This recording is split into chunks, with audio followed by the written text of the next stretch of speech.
Gabriel, c'est vraiment le seul mec, je pourrais dire que je suis vraiment tombée dans ce qui est la fiction et le réel. Ne me fais pas passer pour une petite meuf qui est tombée amoureuse de toi, sachant que toi, tu parles pas beaucoup les caméras et c'est moi qui parlais beaucoup devant les caméras.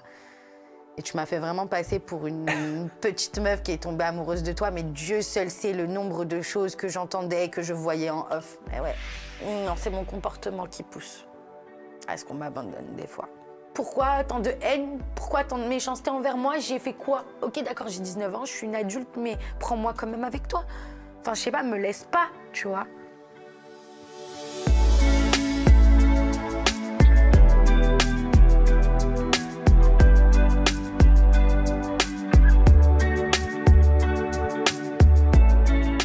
Bonjour Cynthia. Bonjour Sam. On commence direct, t'as vu, t'as même pas le temps de stresser. Non, même pas.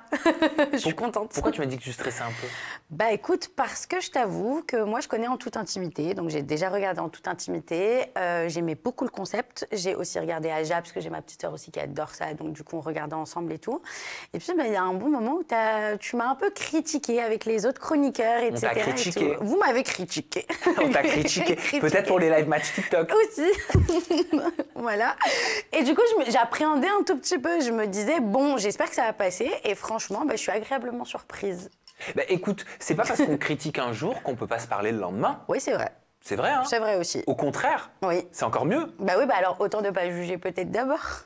Ah, mais ça, on le verra justement quand nous aborderons l'angle des live match TikTok. Mais par contre, c'est vrai, en tant qu'être humain, on a toujours des a priori. C'est sûr. On a une première idée sur quelqu'un qu'on ne connaît pas. Oui. Et je l'avais dit quand je t'ai reçu sur Aja. Oui. D'ailleurs, j'ai été très surpris, quoique pas tant que ça en fait, des commentaires qu'il y a eu à l'issue du Aja. Parce que c'est vrai que moi, j'avais un a priori sur toi. Pour moi, tu étais la meuf énervée, tu vois, agressive même. Et j'arrivais pas, en tout cas dans les images qui sont arrivées à mes yeux, j'arrivais pas à avoir une nana solaire. Alors que quand je t'ai découvert sur Aja, et même quand on s'est parlé en off, je t'ai trouvé intéressante, solaire, ou alors t'es devenue complètement apaisée. Non, je suis apaisée, mais je sais pas pourquoi les gens ont cette image de moi assez agressive et peut-être carrément. Les gens, tu sais, je regarde des commentaires, les gens qui disent ah ouais, Cynthia elle est insupportable, Cynthia elle est chiante, putain Cynthia elle crie tout le temps, etc. et tout. Puis je trouve pas, enfin, je suis plutôt quelqu'un d'hyper gentil de base, je suis archi solaire et ça me fait grave plaisir ce que tu viens de me dire maintenant parce que c'est l'a priori que toutes les personnes ont sur moi avant de me connaître. Et du coup, dès qu'ils me voient, ils me disent « Ah bah je pensais pas que t'étais comme ça ». Ah donc ça te surprend pas? Bah non, ça me surprend pas et c'est ce qu'on me dit depuis 3 ans. Mais après, je suis plutôt satisfaite du coup. Je préfère qu'on me voit comme ça à la télé, qu'on se dise ouais, vas-y, elle, non, c'est une barjo et tout.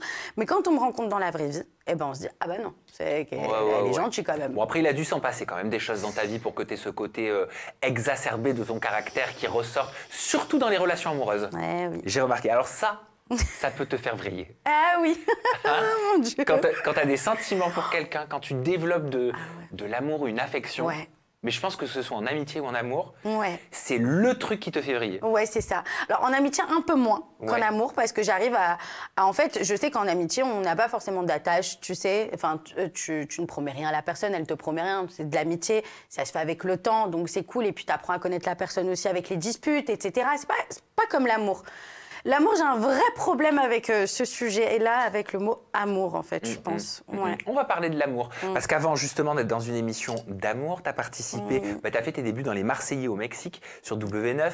Ensuite, tu as été dans les 50. On se souvient, on va pas refaire le film, ni le match de comment tu es sorti de cette télé-réalité. Et on te découvre après quand même une pause de quoi? 2 ans? Une pause d'1 an et demi, 1 an et demi, dans la Villa des Cœurs Brisés, saison 9 sur TFX. Donc on va revenir sur ton parcours télé, on va revenir sur ton parcours tout court. Et je te propose de commencer. Allez, oui, on va commencer par ton parcours tout court. Qui tu es véritablement, Cynthia? Bah écoute, alors moi, je me présente à toi. Je m'appelle Cynthia, d'origine libanaise du côté de mon papa et grecque-colombienne du côté de ma maman. Oh, beau mélange. Merci. Donc, il faut savoir que moi, j'ai habité... Donc, je suis née à Paris. J'ai grandi à Paris jusqu'à mes 13 ans. Ensuite, j'ai eu mon papa qui a eu une occasion professionnelle de s'émanciper, etc. Donc, du coup, il a fallu, avec ma maman, que je parte au Liban. Donc, de mes 13 ans jusqu'à mes 20 ans, j'ai habité au Liban avec ma mère et ma sœur. Et ensuite, du coup, je suis revenue à Paris pendant 2 ans. Après, je suis repartie sur la Côte d'Azur où j'ai continué de faire mes études. Ensuite, quand j'ai fini mes études, je suis allée habiter 1 an et demi à Londres. Puis je suis revenue et entre-temps, je fais un peu, voilà, je vais un peu à droite à gauche. Ah, donc tu parles anglais aussi? Je parle l'anglais et l'arabe. Ouais. Génial, t'es trilingue. Ouais, je suis trilingue. Parle un peu arabe. شو بدك يعني اقول لك بالعربي في احكي ساعتين 3 ساعات 4 ساعات كل نهار اذا بدك معك. Donc j'ai dit qu'est-ce que tu veux que je te dise en arabe? Je peux parler des heures avec toi en arabe. Vas-y, et maintenant switch en anglais. Okay, what do you want me to do? What do you want me to talk to you? My name is Cynthia. I don't know how to say it, but you know I have this accent. Ah oui, non mais franchement, je savais pas que tu parlais 3 langues. But I did my studies in English. Ok. So I did the middle in English and the other middle in French. D'accord. French, sorry. Ok, Ouais. et tu te sens à l'aise dans les 3 langues? Bah, je me sens à l'aise dans les 3 langues. Après, voilà, c'est un peu complexe pour moi parce que c'est vrai que comme j'ai bougé, tu sais, je suis revenue en France et tout. Moi, j'ai arrêté l'école en France à 13 ans, donc du coup, je suis allée au Liban. Il faut savoir que eux, certes, ils ont le parcours français, ils ont aussi le bac libanais, mais c'est compliqué parce que là-bas, les gens ne parlent pas, enfin, ils parlent français, mais c'est pas leur première langue. Tu sais, là-bas, c'est vraiment l'arabe. Donc en fait, ça a été compliqué pour moi pendant un moment parce que carrément, j'ai essayé d'apprendre l'arabe parce que j'ai reçu un harcèlement. Je suis arrivée, moi, au Liban. Pourquoi? Parce que j'étais française et parce que je ne savais pas parler l'arabe. Et pour eux, c'est honteux qu'une Libanaise ne sache pas parler l'arabe. Je le comprenais. T'avais quel âge? J'avais 13 ans, 14 ans. Ah oui, donc l'âge en plus où on est en pleine construction. Exactement. Donc alors, bah écoute, moi je me suis pas... Enfin, j'ai pas fait la miskina, on va dire ça comme ça, pas du tout. J'ai appris à parler l'arabe. Je ne sais pas le lire ni l'écrire. Je le comprends parce que du coup, j'ai mes parents qui m'ont parlé arabe depuis toute petite. Et je le parle maintenant. Je parle l'arabe littéraire et le libanais. Et tu as une religion, une confession? Oui, j'ai une religion. Je suis chrétienne orthodoxe. Ok. Ouais. Chrétienne orthodoxe, oui. Qu'est-ce que c'est exactement? Bah, tu sais, tu as les chrétiens maronites, tu as les chrétiens protestants. Et bah, moi, je suis chrétienne orthodoxe. C'est peut-être... écoute, je sais pas trop. En fait, c'est des manières de prier qui sont différentes. D'accord. Par exemple, les maronites, quand ils prient... Alors, c'est bête, hein, désolée, moi je ne fais pas partie de ça. Mais voilà, c'est ce qu'on me dit. Les maronites, quand ils prient, ils mettent par exemple les 5 doigts. Tu vois, nous, on met les 3 doigts. D'accord. On a, par exemple, quand on va à l'église, le dimanche n'est pas le même. La cérémonie, en tout cas, n'est pas la même. Puis les accoutrements aussi ne sont pas les mêmes. T'es croyante? Oui, je suis croyante. En tout cas, j'ai la foi. T'as la foi, ça veut dire quoi? C'est quoi la différence entre être croyante et avoir la foi? Bah, parce que je prie pas beaucoup. Je suis pas le genre de fille qui va partir à l'église tous les dimanches et prier, par exemple. Par contre, j'ai la foi, je crois en Dieu à 1000%. C'est-à-dire que tout ce qui m'arrive dans la vie, je me dis toujours c'est une bonne raison et je mets toujours Dieu, moi, on va dire comme... Put God first. God first, exactement. Genre, c'est lui qui me protège et si je passe par tout ça, c'est parce que c'est lui qui veut que je passe par tout ça pour m'ouvrir les yeux, pour apprendre de nouvelles choses, etc. Et qu'est-ce qu'elles t'ont apporté justement ces différentes cultures? Tu as connu la culture anglaise, la culture libanaise, la culture française. Ouais. Bah, j'adore. Bah, moi, ça m'a permis de... Tu sais, j'ai appris beaucoup de choses. Ça m'a appris déjà de parler plusieurs langues. Troisièmement, moi, tu peux me jeter n'importe où dans le monde entier, je saurais rebondir quoi qu'il arrive. Et troisièmement, pour moi, c'est de la culture. Je sais que les gens, je raconte pas ma vie. Je suis pas quelqu'un qui va raconter ma vie et vouloir prouver aux gens de ce que j'ai fait ou pas fait, etc. Mais en tout cas, ça m'a donné une grande culture. Je sais parler 3 langues, j'en suis très contente. Et avant de commencer la télé, bien évidemment que j'avais un parcours professionnel, donc ça m'a aidée dans mon parcours professionnel. Tu as fait quoi comme études? Alors moi, j'ai commencé par un bac ES. Ensuite, je suis partie sur un BTS d'esthétique, cosmétologie, parfumerie et une licence en cosméto. Ok. Ouais. Par la suite, tu as bossé là-dedans? Oui, par la suite, j'ai bossé pendant 2 ans et demi avec Estée Lauder et avec Clinique, etc. Tu sais, c'est un groupe Estée Lauder. Et donc, j'ai bossé aussi avec Givenchy au spa Givenchy à Monaco.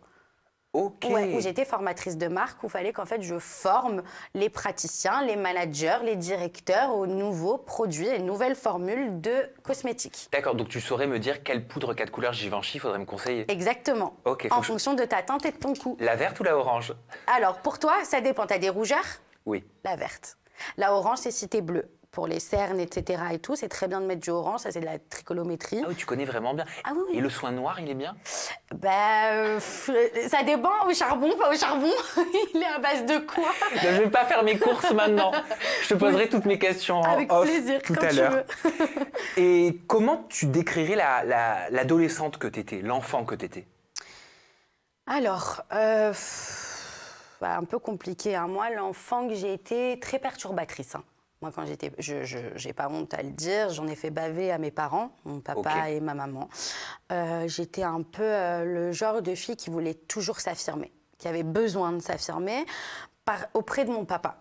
Alors, je sais que ça paraît bizarre, mais par exemple, quand j'étais plus petite, peut-être, je vais donner une fourchette entre 5 ans et 15 ans. Non, je vais donner une grande fourchette. Tu sais, normalement, les enfants, quand ils vont déjeuner avec leurs parents ou avec des amis de leurs parents, etc. et tout, tu sais, ils aiment bien parler, ils aiment bien s'exprimer, ils aiment bien jouer, etc. Moi, j'avais pas le droit. C'est-à-dire que moi, c'était tu restes à côté, tu parles pas, tu n'ouvres pas ta bouche, il n'y a personne qui t'écoute et ici, il n'y a personne qui s'intéresse à ce que tu dis. Aucun droit d'enfant. Aucun droit d'enfant. Trop strict. Trop strict et peut-être j'ai un peu grandi aussi plus vite que mon âge. C'est-à-dire? En fait, directement, moi, tu sais, j'ai mon père qui était très strict, donc à l'école déjà. Ça, à l'école, j'ai toujours amené des bonnes notes. Il a toujours été content sur ça, à part quand j'ai commencé l'adolescence, là, ça a fait que descendre. Et en fait, j'étais très sportive quand j'étais petite. Mon père, il voulait vraiment que, si tu veux, il voulait carrément que je fasse les JO, quoi. Ah, ok, Ouais, d'accord. Oui, effectivement. Donc, quand je m'éparpillais un tout petit peu, on va dire qu'il me remettait directement sur le droit chemin. J'avais pas le droit de... Ah oui, donc en fait, tu as cultivé tout l'inverse de cette sévérité, de cette éducation très sévère que tu as eue étant enfant. Exactement. Donc tu as peut-être voulu grandir aussi plus vite. J'ai peut-être aussi voulu grandir plus vite parce que c'est comme ça que je voulais prouver à mon papa qu'il pouvait être fier de moi et digne de moi. Je sais que c'est bête à dire peut-être, je sais pas. Mais en tout cas, comme j'ai pas vécu mon enfance comme les autres, j'ai toujours voulu un peu prouver du côté de mon papa, un peu chercher, tu vois, son appréhension. T'étais une enfant heureuse? Non. J'ai été une enfant heureuse jusqu'à mes 7 ans. D'accord. Et après mes 7 ans, ça a dégringolé. Tout a dégringolé. Mais tu sais pourquoi? Oui, totalement, je sais pourquoi. Parce que, en fait, j'ai pas envie de dramatiser la situation parce qu'il y a plein d'enfants, à mon avis, qui vivent ça. Et puis moi, tu sais, je dis merci tous les jours que j'ai un toit, que j'ai des parents, etc. et tout, même si c'est pas forcément la vie dont on rêve. En tout cas, je remercie Dieu. Mais c'est vrai que quand j'étais plus jeune, j'ai eu un papa strict, très strict, comme je te l'ai dit, et un papa, on va dire un peu très nerveux. Pas un peu. Beaucoup nerveux. Voilà peut-être d'où elle vient, l'agressivité que tu as cultivée par la suite. On reproduit aussi ce qu'on voit. Oui. Et j'ai vécu beaucoup de mes 6 ans jusqu'à mes 19 ans, j'ai vécu beaucoup d'agressivité sur moi, beaucoup de choses. De maltraitance, tu parles? J'irai pas... En fait, tu sais, je vais tellement te dire un truc, tu sais, maintenant avec je sais pas comment rétrospective. Avec la rétrospective, maintenant j'ai 29 ans. Avant, quand j'en parlais, par exemple, je mettais tout sur la faute de mon père, etc. Maintenant, avec du recul, je suis fière d'être la femme que je suis aujourd'hui. Et que je pense que si j'avais pas vécu tout ça dans ma jeunesse, je serais pas ce que je suis aujourd'hui. Bon, maintenant, je suis forgée, je suis bien. On va pas aller jusqu'à dire voilà, des grands mots. Mais ouais, on va dire que j'ai pas été une enfant... Il te corrigeait? Ouais. Physiquement? Ouais. Beaucoup. C'était pas... Alors attention, parce qu'il y a... je te corrige physiquement, même je te corrige tout court, parce que tu as fait une connerie et que du coup, je suis obligée de te corriger. Et ça, ce qui est tout à fait normal, quand tu as un enfant, tu fais des conneries, tu as besoin d'éducation et tu as besoin qu'on t'éduque. Ça, ok. Mais pas tous les jours et pas sans raison. Mais je crois que c'est important d'en parler. Alors, il y a beaucoup de jeunes adultes et d'adultes qui ont vécu ça étant enfants et qui, comme toi, j'en ai rencontré, ne veulent pas mettre les mots ou minimisent et normalisent. Et il y a beaucoup de parents qui font de la maltraitance sans le savoir, qui ne s'en rendent pas compte. Après, c'est pas une question de pas s'en rendre compte pour mon papa. C'est que tu sais, c'est quelqu'un qui part d'une famille pas aisée. Voilà. Il a habité au Liban, il a tout fait pour venir en France, il a tout fait aussi pour avoir le travail qu'il a aujourd'hui. Tu sais, je t'ai dit qu'il a eu une opportunité quand j'avais 13 ans, et maintenant, voilà, il est content, il habite à Monaco, il a tout ce qu'il faut, c'est très bien pour lui, etc. Mais c'est quelqu'un qu'en fait, il s'est toujours concentrée sur le travail et sur moi, si mes enfants, elles ont besoin de quelque chose, je pourrais tout leur payer.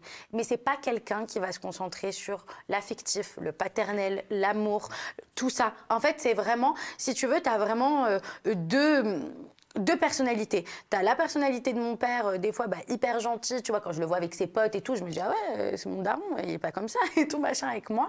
Et tu as quand même ce côté du père où je sais que quoi qu'il arrive, il ne m'abandonnera jamais, que quoi qu'il arrive, il sera toujours là pour moi et que je pourrai toujours compter sur lui.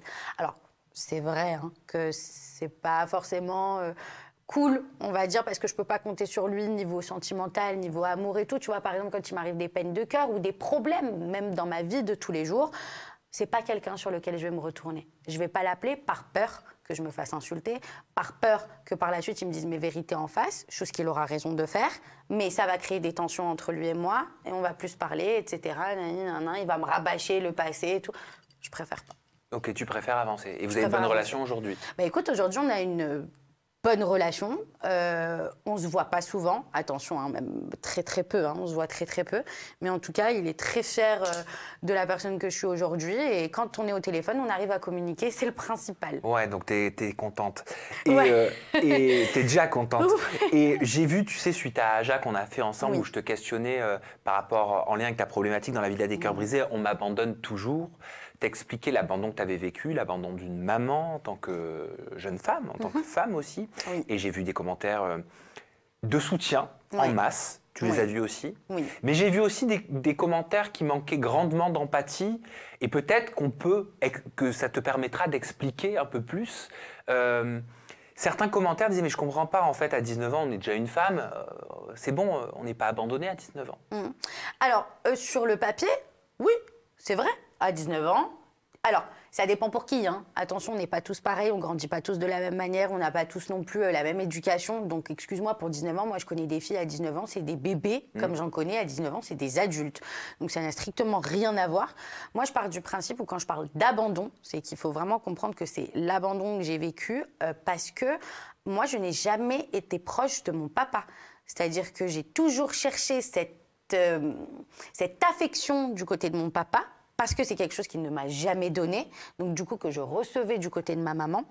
Et après, quand j'ai commencé à avoir 15-16 ans, c'est là où tout a dégringolé. En fait, c'est pour ça que je parle d'abandon par la suite, parce que ma maman et moi, on était très proches comme ça. Donc en fait, de par ce que je t'ai dit tout à l'heure, tu comprends que c'était ma maman et moi contre un peu mon papa des fois quand je faisais des bêtises ou qu'il y avait des choses à pas lieu d'être. Et c'était un peu mon repère, en fait. Pour moi, c'était toute ma vie, ma mère. Et en fait, je l'ai vue partir en dépression petit à petit, petit à petit, à cause des problèmes familiaux que, du coup, il y avait entre mon père et ma mère. Et du coup, elle partait un peu à petit feu devant moi. Et j'essayais toujours d'être là pour elle. Vraiment, j'ai tout fait. Mais quand je dis tout fait, c'est que carrément, quand il y a eu... quand ils ont présenté les papiers du divorce, qu'ils ont signé, etc., j'ai mon père qui a pété les plombs parce que lui ne voulait pas divorcer ma mère. Il aimait ma mère, mais comme personne. Il voulait juste essayer d'être une meilleure personne, on va dire, avec elle. Donc toi, tu as eu un rôle que tu ne devais pas avoir aussi jeune. C'est ça. En fait, j'ai dû, si tu veux, un peu contrebalancer entre les deux. Et encore, il y a des choses que je ne peux pas te dire. Bien sûr. Parce que ça va vraiment à l'encontre de tout, mais... ouais, j'en ai vraiment bavé, moi, de la relation de mes parents. En fait, il faut savoir qu'on me mettait au milieu. Voilà, c'était tout le temps ma faute. Voilà. Donc, tu as vu des choses que tu ne devais pas voir. Voilà. Tu t'es occupée de situations auxquelles tu n'aurais pas dû t'occuper à cet âge-là. Exactement. Et tu as vu une maman qui tombait dans une dépression. Et aujourd'hui, on le sait, quelqu'un qui tombe... Et c'est parce qu'on peut se dire de prime abord, mais comment, en tant que mère, on abandonne son enfant? Je trouve aucune excuse. Cependant, la dépression... en fait, tu te rends plus compte de rien. La dépression, ça peut tuer l'amour. La dépression, ça peut tuer une famille. Mais toi, tu l'as peut-être pas vécu comme ça. Non, moi, je l'ai pas vécu comme ça. Pour moi, personnellement, j'ai été élevée dans le sens où c'est ma mère qui me disait ça tout le temps. Quoi qu'il arrive dans ta vie, chérie, tu prends tes enfants et tu pars. Tu laisses ton mari, tu t'en fous. On s'en fout. D'accord? Tant que tu es indépendante et que tant que tu as fait ton argent et que tu sais que tu as tes enfants à côté de toi, il n'y a pas de problème, tu pars. Mais moi, c'est ces phrases-là que tu me dis depuis que je suis toute petite. En fait, tu fais l'inverse. Mais pourquoi faire l'inverse alors que j'ai toujours été là? Même moi, hein, mon père, il s'était énervé, comme je te l'ai dit tout à l'heure, par rapport à un truc. Je me suis mis à genoux, moi, devant mon père pour faire en sorte que ma mère soit bien. Alors que, pourtant, je savais que ma maman, petit à petit, elle partait un peu de moi. Tu vois ce que je veux dire? Mais c'est la dépression qui l'a éloignée de toi, tu crois? Non, c'est pas que la dépression. Je pense que ce qui l'a éloigné de moi aussi, c'est que à ce moment-là, moi, j'avais pas mon papa à côté de moi. Du coup, moi, je voyais mon père 15 jours dans l'année. C'est vraiment, il faut savoir que c'était tout le temps avec ma maman. Quand mon père était là, c'était pas forcément pour les bonnes raisons, donc ça se passait très mal à la maison. Moi, je fuyais. Il faut savoir que je fuyais la maison vraiment pendant genre des 3 semaines, 4 semaines, je ne rentrais pas chez moi. Des fois, j'ai ma mère qui m'appelait, qui me disait mais t'es où? J'ai pas de nouvelles. Je lui disais j'arrive, je rentre. Enfin t'inquiète, je vais bien. Mais en gros, je fuyais tout ce qui était problème, etc. Et puis je pensais que ma mère allait me prendre, si tu veux, avec ma sœur, avec ma petite sœur, et dire bon c'est pas grave, on part. C'est pas ce qui s'est fait. Donc elle a pensé à elle, c'est normal, je le comprends totalement maintenant avec du recul. Mais tu sais, c'est l'image en fait. C'est l'image qui m'a créé des traumas. En plus déjà j'en avais par rapport à mon père, etc. Et je pensais que ma mère c'était vraiment la personne qui allait jamais m'abandonner. En fait mes 2 parents, je pensais que c'était vraiment les seules personnes qui allaient jamais partir. Et pour le coup, ma mère est partie, mais comme ça, du jour au lendemain. En fait, ce que j'essaye de faire comprendre aux gens, c'est que oui, c'est vrai, 19 ans, normalement, quand tout va bien, tu pars de chez toi, tu prends ton appartement, tu vas à la fac, tu fais ta vie. Enfin voilà, c'est comme ça les normes, on va dire, de la société. On va dire ça comme ça. Mais moi, c'était déjà prévu. Moi, je devais partir à 19 ans, je devais prendre mon appartement à Paris, je devais commencer à faire mes études. Mais quand tu as tes parents dans ta vie et quand tu les as plus dans ta vie, ce n'est plus la même chose, surtout quand c'est elles qui décident de partir. Tu vois, quand tu rentres de soirée, comme je l'ai raconté à la table ronde, quand tu rentres de soirée et que, on va pas se mentir, tu rentres un peu de soirée, tu es un peu, t'es un peu toute contente, tu as juste une envie, c'est d'aller te coucher. Moi, j'ai ma maman qui rentre dans ma chambre quand même à 5h30 du matin, qui me dit qu'elle a pris toutes ses affaires. Déjà, moi, la première question que je me pose, c'est « Mais quand est-ce que tu as eu le temps de prendre toutes tes affaires et que j'ai rien vu ?» Tu vois? C'est plus ça, moi. Ah bon? Et puis tu sais, je cours, mais je cours vraiment jusqu'à sa chambre comme une folle pour voir si vraiment c'était vrai ou pas. Comment moi je n'ai pas pu voir ça, comment moi j'ai pas pu régler ça, parce que tellement j'étais dans leurs histoires que pour moi fallait que je règle cette histoire, fallait en fait que ma mère ne parte pas. Comment tu pouvais partir? Comment tu peux partir? Et donc du coup, quand j'ai vu les 2 valises devant la porte et que je n'ai plus rien vu, puis tu sais, tu ouvres les placards. Tu te dis, il n'y a plus d'affaires, il n'y a plus rien du jour au lendemain. Tu te dis, mais qu'est-ce qui va se passer? Et puis que toi, tu crois qu'elle part en, je sais pas, tu vois, elle va faire, je sais pas moi, un truc de 2 mois, elle part pendant 2 mois et elle revient. Et qu'elle, en fait, elle t'affirme que pas du tout, en fait, elle s'en va vraiment réellement. Ok, jusqu'à là, on est d'accord. Elle prend elle prend ses 2 valises. Mais à partir du moment où moi je me mets devant toi et que je me mets à genoux devant toi et que je ne te demande de pas partir, et elle le sait très bien pourquoi je lui demande de pas partir, c'est pas parce que je suis égoïste, c'est parce que je savais qu'elle allait me jeter dans la gueule du loup et que j'allais me retrouver avec mon papa que je ne connais pas vraiment finalement. Tout ce que je connais de lui, c'est soit qui m'aide dans ma vie scolaire et dans ma vie professionnelle, soit alors quelqu'un de plutôt strict et plutôt violent, on va dire, tu vois. Donc en fait, j'étais perdue. Je me disais, mais en fait, mon seul repère, c'est ma mère, et pourquoi tu t'en vas? Et donc après, tu sais, quand tu as ta mère qui te met un coup de pied comme ça, tu sais, c'est à ce moment-là où même tu te poses des questions, tu te dis, mais est-ce qu'elle m'aime vraiment? Tu vois, ça va hyper loin dans ta tête, tu vois, tu te poses grave des questions. Et la dernière phrase que j'ai eue de ma maman, c'est écoute, t'es plus forte que moi je peux pas rester, je suis vraiment désolée. Et donc, du coup, elle est partie. Elle a fermé la porte. Et depuis qu'elle a fermé la porte, je n'ai pas eu de nouvelles d'elle pendant 3 ans et demi. Donc, on ne peut pas venir me dire que ce n'est pas un abandon. Quand ta maman ne te rappelle pas pour te dire, écoute, je vais bien, je suis là. Quand tu l'appelles, tu essayes de l'appeler des millions de fois. Et le pire, c'est que elle est partie. Donc, elle a récupéré, chose que je n'ai pas dit à la table ronde, elle a récupéré sa valise, etc. et tout. Mais le lendemain, elle appelle quand même mon oncle pour demander à récupérer ma sœur. Et pas moi. Donc en fait, moi, à ce moment-là, je me suis dit, ok, où j'ai merdé? Qu'est-ce que j'ai fait de mal? Pourquoi? Pourquoi tant de haine? Pourquoi tant de méchanceté envers moi? J'ai fait quoi? Ok, d'accord, j'ai 19 ans, je suis une adulte, mais prends-moi quand même avec toi. Enfin, je sais pas, me laisse pas, tu vois. Et voilà. Donc après, j'ai dû prendre sur moi, chose que j'ai très bien faite, qui a été très douloureuse, mais j'ai bien fait. Et puis, je suis partie sur Paris et j'ai continué mes études. J'ai pris mon bal en patience, j'ai serré les dents. J'ai essayé de l'appeler, puis elle ne me répondait jamais. Je tombais toujours sur sa messagerie et tout. Et un jour, à 7h30 du matin, vraiment, elle m'appelle sur le téléphone de la maison. J'entends sa voix comme ça, 3 ans et demi après. Alors moi, choc barre, hein, je suis vraiment choquée à ce moment-là. Je pense que vraiment, je suis restée 10 minutes littéralement à ne pas parler. Je voulais vraiment savoir si c'était elle ou pas. Puis voilà, et puis après, on a essayé de se voir, on a essayé d'avoir une conversation. Et comme moi, j'étais grave... j'ai jamais pardonné en fait ce qu'elle a fait, donc j'ai jamais voulu l'écouter. Même si au final, elle me disait les choses, et peut-être que pour elle, c'est la vérité. Pour moi, j'ai jamais voulu l'écouter. Pour moi, il n'y a rien qui t'empêche de prendre tes enfants avec toi, même si ton enfant, il a 19 ans et que tu sais qu'elle va partir sur Paris, tu sais qu'elle a sa vie devant elle. Mais en tout cas, du moins, si tu veux pas me prendre, juste appelle-moi. Parle-moi, viens, on se parle, on dit, comme une maman et sa fille, quoi. Ça t'a rompu complètement les liens, en fait. Mais ça m'a détruite. Et puis ça t'a... Tout ce que tu croyais, tout ce que tu pensais être ton monde, il s'est écroulé. Exactement. À ce moment-là, ouais. À ce moment-là, ouais. Et en fait, je me suis même dit... pourquoi? Pourquoi moi, quoi? Tu vois? Pourquoi moi, j'ai toujours tout fait? J'ai toujours tout fait pour que ça s'arrange. Après, eux-mêmes, hein, ils n'ont pas forcément fait attention aussi parce que à partir de mes 15 ans, c'est là où je t'ai dit je suis partie un peu en cacahuète, etc. Ils ont oublié totalement mon éducation. La seule chose sur laquelle ils se concentraient pendant plus de 4 ans, c'était leur divorce, leurs problèmes. Ok, t'étais de côté. Oh, totalement. T'étais livré à toi-même. Totalement. Ok, mais c'est pour ça que t'as grandi trop vite. Ouais, je pense. Et peut-être pas assez aussi. Parce que tu t'es forgée toute seule, t'as multiplié les conneries toute seule. Ouais. T'as fait ce qu'il fallait pas aussi parfois toute seule. Exactement. Aujourd'hui, tu vois, il y a certaines situations où je réagis comme une grande dame et d'autres où je réagis comme une enfant. Parce que je me suis arrêtée, je pense, à certaines choses aussi. Bah, t'as pas pu finir cette enfance. J'ai pas pu finir cette enfance. Ouais, jusqu'au bout. Et toi, tu veux devenir maman? Ouais, bien sûr. Bien sûr, c'est un vœu, on va dire, depuis très longtemps.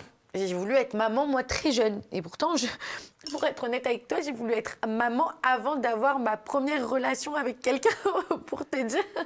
J'étais vraiment dans ce truc-là où je voulais un bébé, où je suis hyper maternelle parce que je suis quelqu'un de grave maternelle. Tu vois, autant, par exemple, on m'a pas donné d'amour, autant j'ai beaucoup d'amour à donner. Et du coup, je sais que j'ai besoin de ça. Et je sais que le jour où j'aurai ma famille, ou que je serai pas mariée forcément, mais que j'aurai mon enfant, que j'aurai mon mec à côté de moi qui sera mon soutien, et voilà, je pense que c'est là où je serai totalement heureuse, je pense. Même avec tous les problèmes que j'ai eus. Tu diras quoi à ton enfant, à tes enfants, quand tu devras leur raconter ton histoire? Pour être honnête avec toi, je sais même pas si je vais leur raconter mon histoire ou pas. Parce que tu sais, des fois, les enfants font des transferts. Et en tout cas, j'éviterai moi. Mais en tout cas, ce que je pourrais leur dire, c'est plus, on va dire que je leur prouverai mon amour tous les jours et que je leur montrerai que moi, jamais je les abandonnerai. En fait, je ferai tout ce que moi, j'ai pas eu. Mais ça, c'est ma devise. Et tu penses pas que si je fais de la psychologie de comptoir, tu me le dis, bien sûr. Mais tu cherches pas en fonction parfois de tes rencontres à te faire abandonner encore? Non, c'est mon comportement qui pousse à ce qu'on m'abandonne des fois. Parce que tu me l'as dit, c'est pour ça que je me permets la question, tu m'as dit en off que tu fais tout. Enfin, tu t'en rends pas compte, tu fais pas exprès, mais tu vas vers les mauvaises personnes. Eh oui, vers les personnes toxiques. Je suis toujours en dépendance affective, moi. Tu cherches quoi? Je sais pas. Je pense, alors vraiment, non, c'est pas que je sais pas, je le sais. Je le sais. Je cherche un peu mon père. Même si c'est pas ce qu'il me faut, et je le sais, mais tellement je suis habituée à ça, et tellement j'aime ça. C'est parce que faut pas non plus négliger que, certes, ok, mon père est comme il est.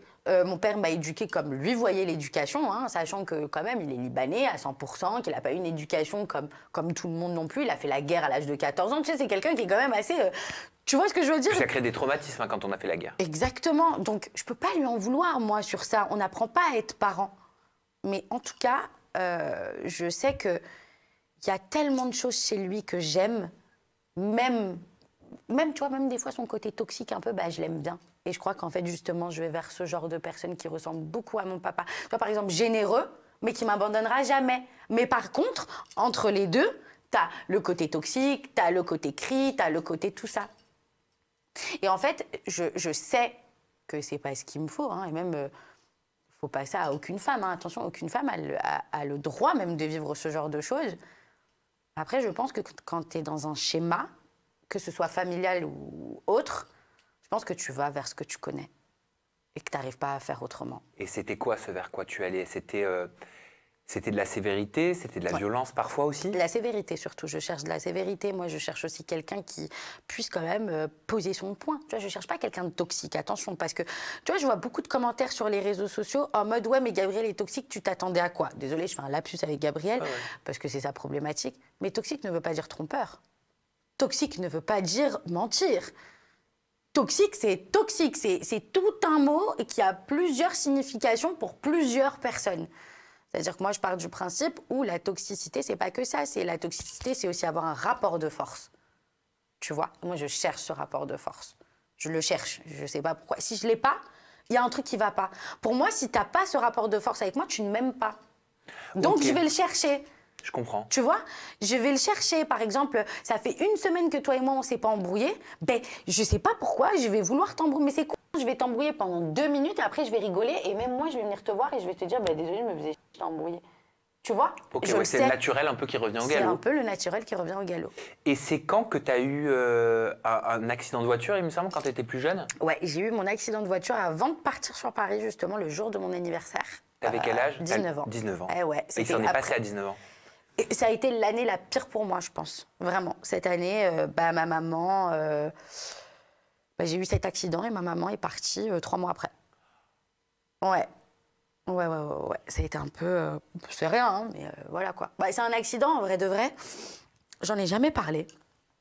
Même sur les réseaux, je crois que j'en avais parlé 1 fois parce que c'était mon anniversaire et que les gens me disaient pourquoi tu fais rien pour ton anniv.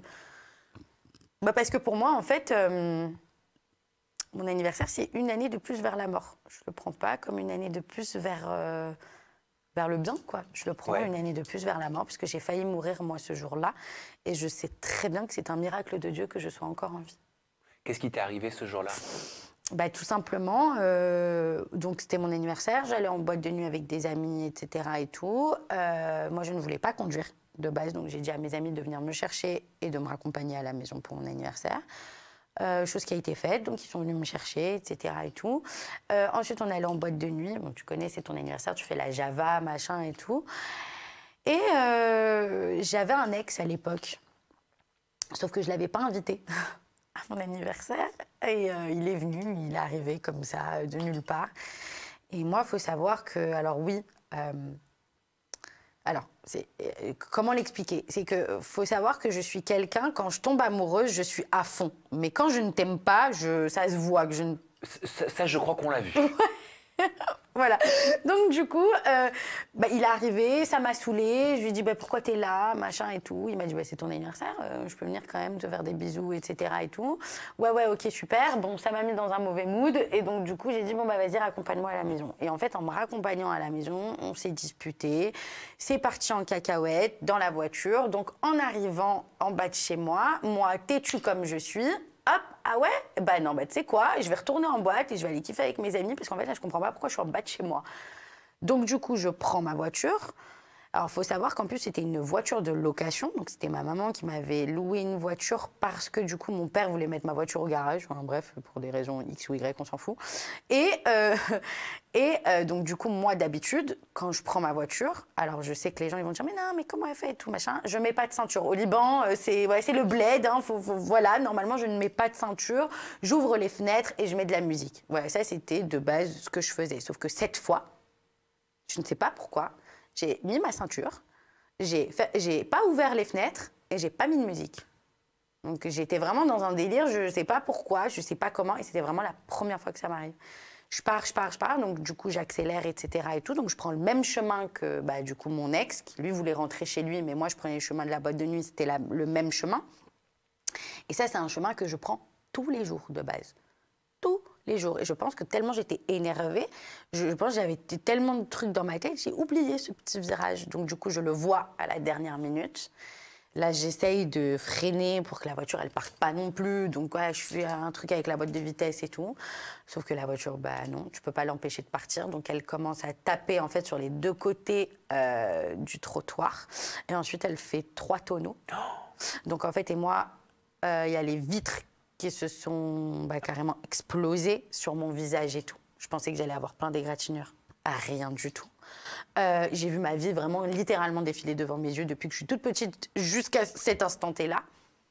Ensuite, la voiture, quand elle fait son 3e rond, elle retombe sur les pneus. Moi, la première chose que je fais, tellement je suis choquée, que je me rends même pas compte que j'ai fait un accident à ce moment-là, j'essaye de démarrer la voiture. Je vois que la voiture ne démarre pas. Donc, c'est à ce moment-là où je me rends compte vraiment qu'il s'est passé un truc.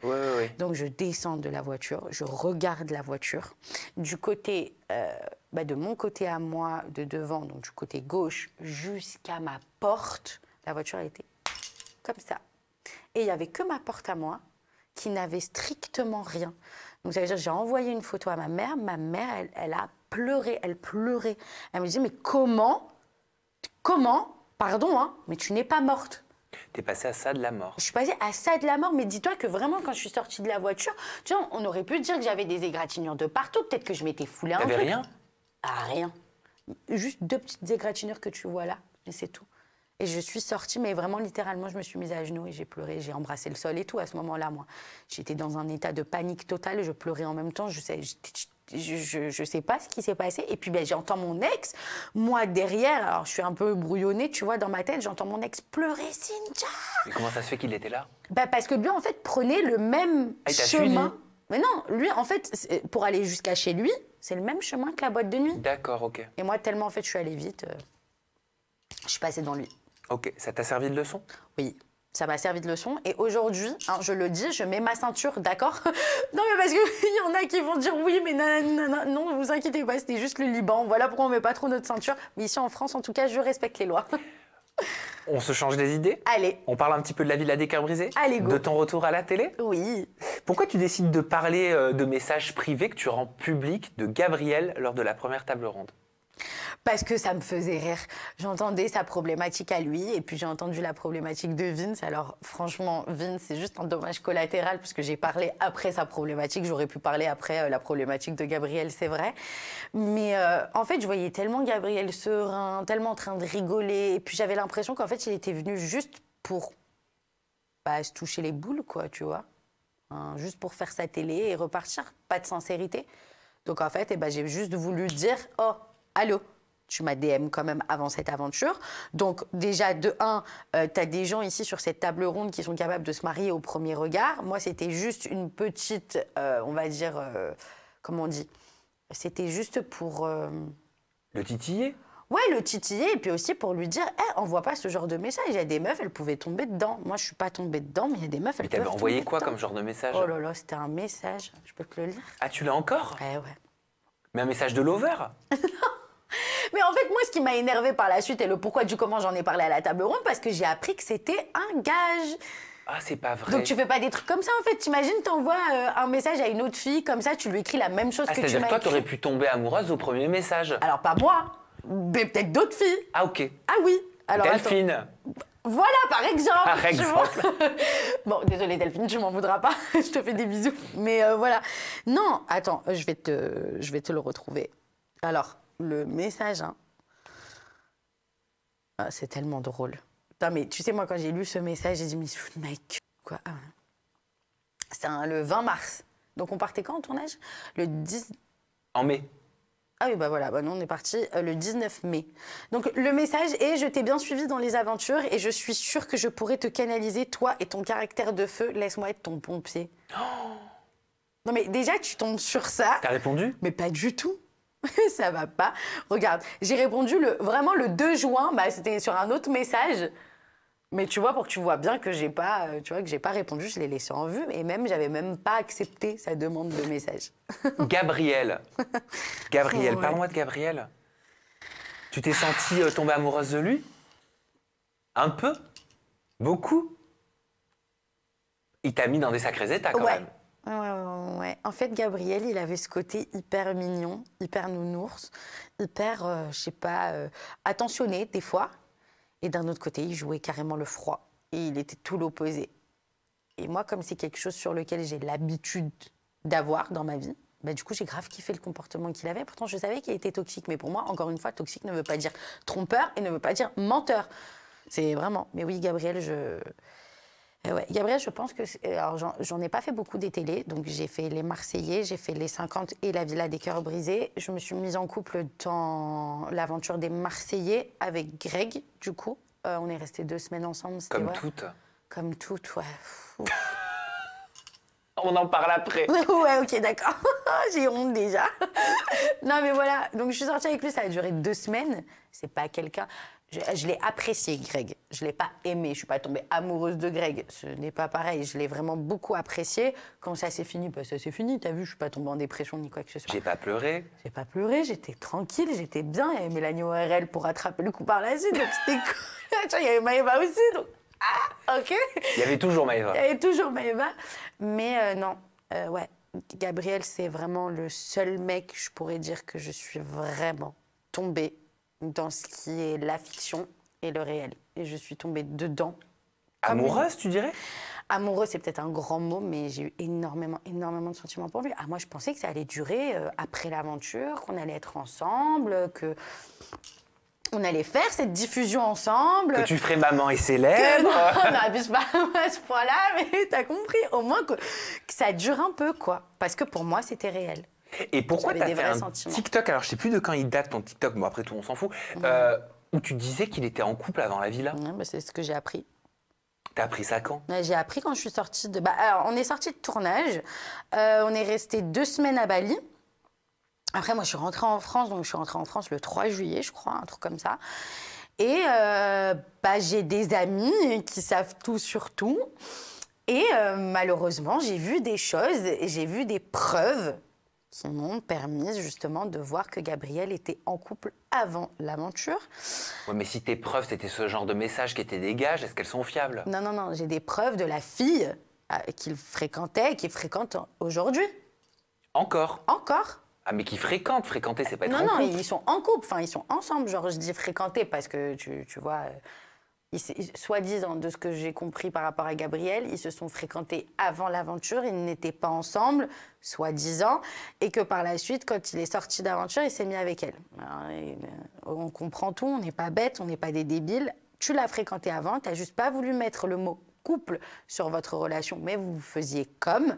Du coup, tu lui as dit que tu avais un tournage, que c'est pour le travail, que tu vas devoir te mettre en couple peut-être pas parce que c'est pour le travail, et du coup, tu vas la caresser dans le sens du Est-ce poil. qu'il faut vraiment lui en vouloir? Tu l'as jamais fait? Non. Vous êtes 90% des candidats télé-réalité à le faire. Eh ben, je te promets que moi, je ne l'ai jamais fait. Et que moi, c'est ça mon problème. Et je pense que c'est pour ça que je suis tout le temps critiquée. Parce que j'arrive en aventure, je suis sincère à 100%. Pour moi, je vais vraiment rencontrer l'amour.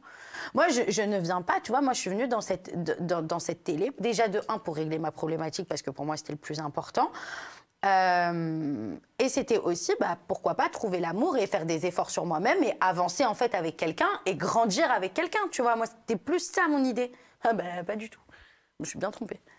Et aujourd'hui, vous avez quelle relation? On se parle pas. C'est une exclue, hein, je suis désolée, mais j'ai pas le choix. J'ai envie de te dire, regardez les épisodes jusqu'à la fin. Et c'est vrai, parce que vous allez voir tellement de choses. Vous allez limite même pas comprendre. Mais là, au jour d'aujourd'hui, non, effectivement, on ne se parle pas. En tout cas, on comprendra pourquoi vous ne vous parlez plus aujourd'hui, en regardant. Ouais, après, il y a des choses quand même qui se sont passées depuis la fin du tournage jusqu'à maintenant. Mais qu'est-ce qui s'est passé? Mais déjà, il faut savoir que moi, si je lui parle plus, c'est parce qu'il m'a menti aussi. Pourquoi ne pas me dire à moi? Tu vois, par exemple, si on part du principe où c'est du travail, ok? On est des collègues de travail, ok? Et qu'on fait de la télé ensemble, ok?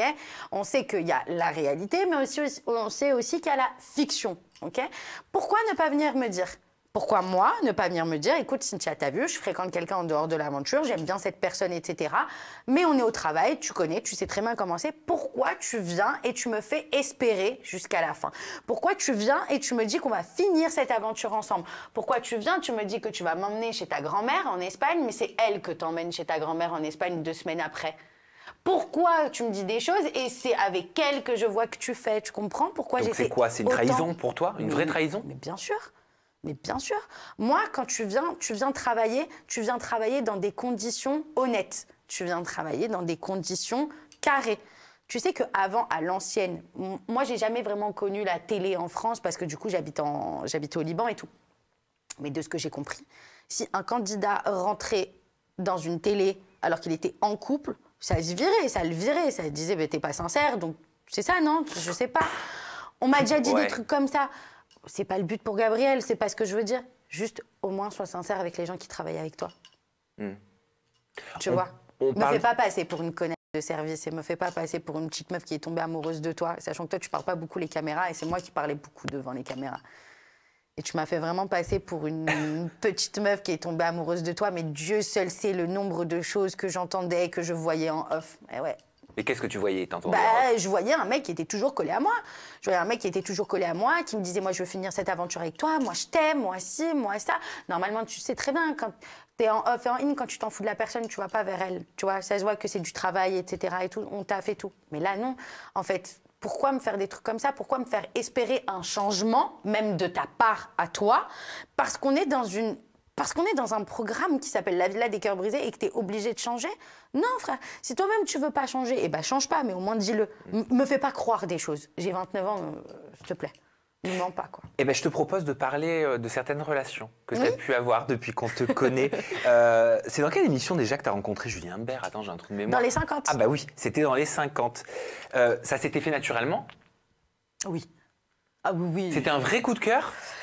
C'était une aventure. Une aventure, ça veut dire on a couché? Et alors non, justement, on n'a pas couché ensemble sur le tournage. Ah, après? Après, on s'est vus, oui. Tu vois? Comment t'es? Non, mais en tout cas, sur le tournage, on n'est pas sortis ensemble. Mais il y avait une attirance. Oui, il y avait une attirance physique. Tu l'aimais bien, Julien Bert? Oui, physiquement. Ouais, c'est-à-dire? Physiquement, je le trouvais très beau. Oui, mais j'étais attirée physiquement. Il n'y avait pas autre chose que le physique? J'aime bien sa personnalité, mais je savais très bien que j'allais pas faire quelque chose de sérieux avec Julien Bert, donc tu vois. Et pourquoi pas? Pas mon style sur le long terme. Qu'est-ce qui s'est passé par la suite? Avec Julien Bert? Ouais, si vous n'avez pas continué de vous fréquenter, vous saviez que c'était juste pour du bon temps? Ouais, c'était pour passer du bon temps, quoi. On le savait très bien. Et puis même, en fait, pour être honnête avec toi, quand on a passé du bon temps tous les deux, je ne savais même pas que j'allais le croiser. Je l'ai croisé comme ça par hasard sur Marseille au R2. Et on s'est croisés, on s'est vus, je crois que c'était 2 semaines après le tournage, je crois, si je ne me trompe pas. On est restés en bon terme, lui et moi, donc on se parlait quand même tous les jours, etc. Même sortie de tournage, etc. On se parlait et tout. On s'est vus comme ça. Et puis voilà, on s'est amusés tous les deux, et voilà. Est-ce que tu as été surprise par la suite des stories, enfin des vidéos d'Ilona? Ah oui, c'est ça qui a fait que moi déjà, j'étais choquée, quoi. J'étais vraiment choquée parce que ce que Ilona a raconté, moi j'étais à des années-lumière de savoir ça, et même genre le discours de Julien n'avait rien à voir avec celui d'Ilona, quoi. Ah, parce qu'il t'en parlait? Ah bah oui. Ah bah oui. Il te disait quoi? Sur les 50, par exemple, il me disait que c'était Ilona qui arrêtait pas de l'appeler, que c'était une folle, qu'elle voulait se remettre avec lui, qu'elle l'aimait, etc. Machin, tu sais, des trucs comme ça. Et moi, du coup, après, j'ai eu l'autre son de cloche, quoi. Que même la maison, c'était lui qui avait tout fait, qu'il avait acheté un footballeur, boxeur, je sais pas trop quoi. Finalement, tout ce qu'il m'a raconté, c'était du pipeau. Tu lui as plus jamais reparlé depuis? Mais plus jamais. Plus jamais, mais par question d'éthique, déjà. Hein, c'est même pas parce qu'il était en bas de buzz ou quoi, tu vois ce que je veux dire? C'est éthique par rapport à quoi? C'est une sorte de solidarité vis-à-vis de Ilona? Bah oui, une solidarité féminine. Je sais que généralement on dit je suis pas trop girls, mais moi j'ai pas besoin de prouver les choses pour, t'as vu, pour être une girls. Non, moi quand j'ai vu la vidéo, ça m'a tellement choquée que j'ai dit que je ne veux même pas être partisane de tout ça. Je veux qu'on me laisse tranquille, vraiment qu'on me laisse de côté. J'ai eu tellement de peine. Mais dis-toi carrément, quand j'ai regardé sa vidéo, je pleurais avec elle. Hein. Et c'est vrai, hein, elle le sait pas. Elle peut-être qu'elle a pris les choses autrement, je sais pas. Mais en tout cas, moi ça m'a fait beaucoup de peine. Beaucoup de peine cette histoire, et j'ai vraiment eu un dégoût profond pour cette personne, qui est Julien Bert. Raphaël Pépin, vous vous êtes rencontrés dans quelles circonstances? Raphaël Pépin et moi, on s'est rencontrés en live. Ah, sur TikTok? Si je ne me trompe pas. Ouais. Oh, c'est très possible. Ouais. Non, je crois qu'en fait, on s'est vu... Ouais, c'est ça. En fait, il m'avait écrit en DM, il m'avait DM, et moi, j'ai pas vu son DM tout de suite, je crois que je l'ai vu 8 mois après. Et j'ai répondu 8 mois après à son DM. J'ai dit, mais comment tu me DM, toi, un truc comme ça? Je sais plus. Et après, on s'est vu en live sur TikTok. Et ça a commencé comme ça. Après, Raphaël et moi, c'était pas aller plus loin. Hein. C'est-à-dire? Bah, je sais qu'il y a beaucoup de gens qui pensent qu'il s'est passé quelque chose de plus. En tout cas, on n'a pas couché ensemble. D'accord, vous avez juste passé une soirée ensemble? Une soirée. Non, même plus. Enfin, je suis allée le voir à son travail. Mais c'est qu'il te plaisait bien? Ah, moi, Raphaël, ouais, je sais pas si tu remarques bien, mais tous les hommes, entre guillemets, que j'ai fréquentés, encore une fois, entre guillemets, je mets des guillemets, c'est un peu tous le même type d'homme, hein, si tu regardes bien caractériellement. Et pourquoi c'est pas aller plus loin si tu l'aimais bien, justement? Bah, ça a bloqué de son côté. Mais pourquoi? Bah, parce que je pense que je suis pas une fille qu'il lui faut. Tu sais, Raphaël, quand il se met en couple, c'est pour quelque chose de sérieux, tu vois. Oui. Donc bah, peut-être qu'avec moi, il a pas vu quelque chose de sérieux. Tu sais, c'est normal. Il te l'a dit? Ouais, alors il me l'a dit, mais vraiment après. Hein. Il a fallu vraiment lui tirer les verres du nez et qu'on ait une vraie conversation peut-être 2 ans après.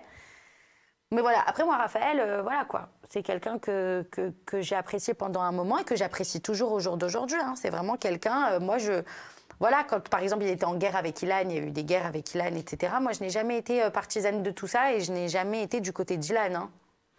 Je tiens quand même à le préciser. Et alors, je passe du coq à l'âne, sans mauvais jeu de mots, mais concernant Kevin Gage, lui, vous étiez rencontrés dans les Marseillais? Non.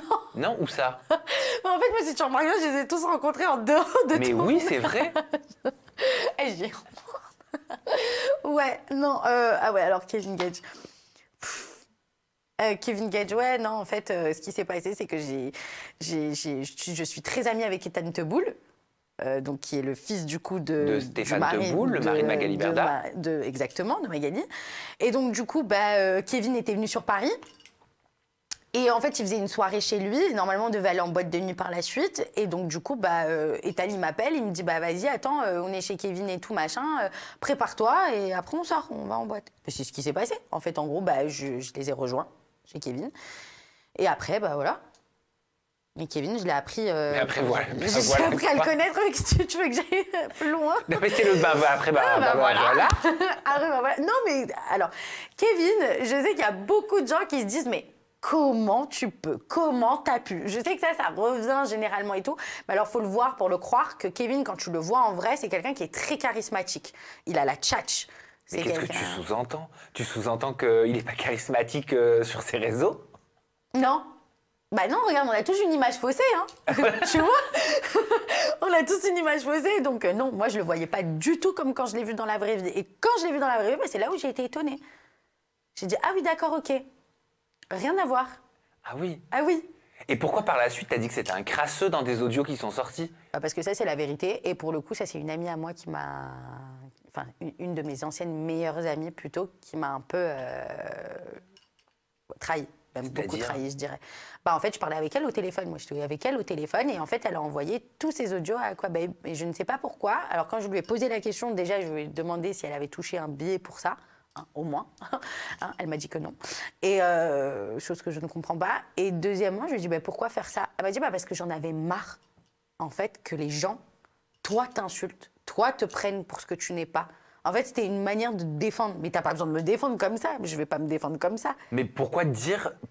C'était quoi que t'avais dit exactement? Oui, t'avais dit que c'est un crasseux dans les audios. Je parlais avec ma meilleure amie, au téléphone. Bah oui, mais pourquoi tu lui disais ça? Parce que c'était la vérité, moi, c'est ce que j'ai vu. Mais qu'est-ce que t'as vu? Ah, mais est-ce que j'ai vu? Bah oui. T'as pas écouté le podcast? Je m'en souviens plus. Moi, j'ai retenu que cette phrase et autre chose, mais je te le dis après.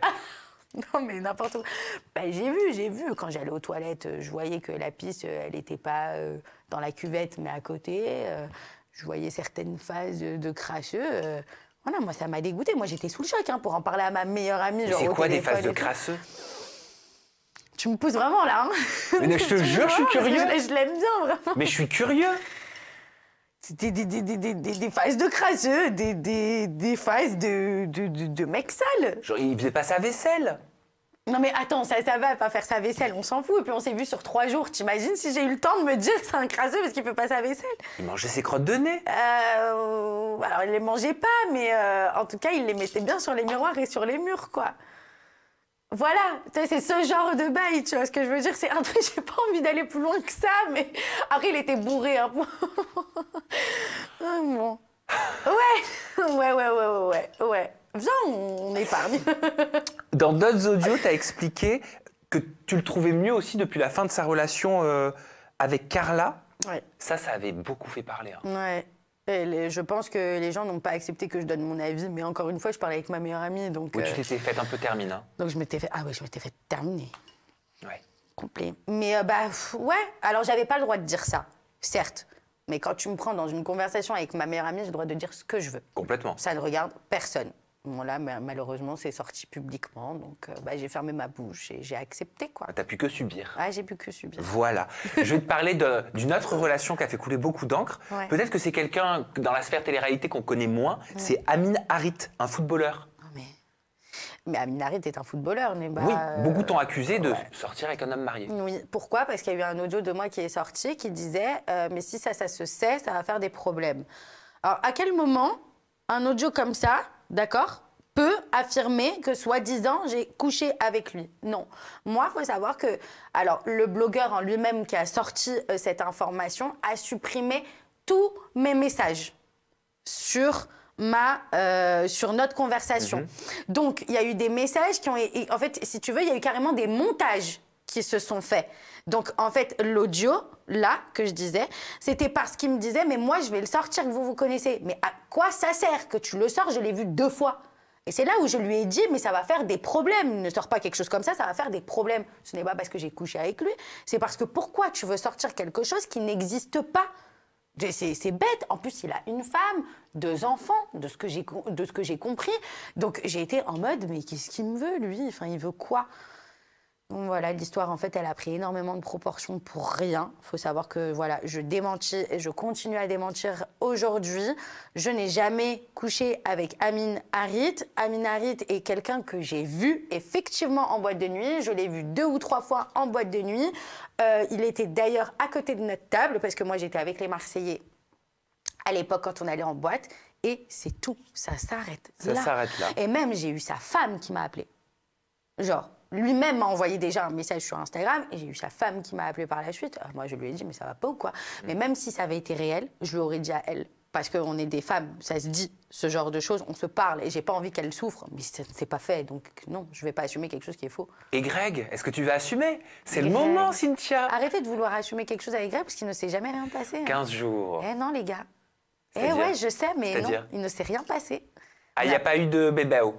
Il y a eu des bisous, mais il n'y a pas eu plus. D'accord. Avec bébé, eh oui, en tournage, eh oui. T'as pas voulu?